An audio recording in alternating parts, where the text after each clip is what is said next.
श्रीहरि भक्तजन पावन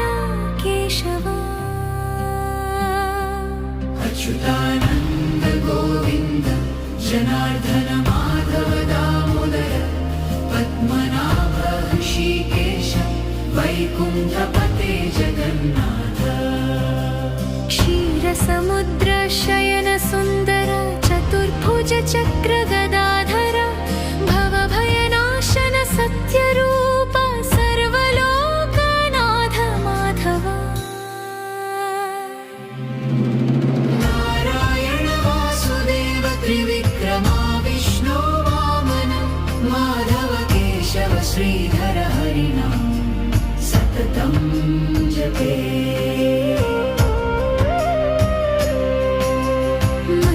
कूर्मवराह नरसिंह रामकृष्ण बलराममूर्ति धर्म संरक्षण तेजस्वी अनन्तरूप परब्रह्मण पुरुषोत्तम पाण्डुरंग पद्मगर्भ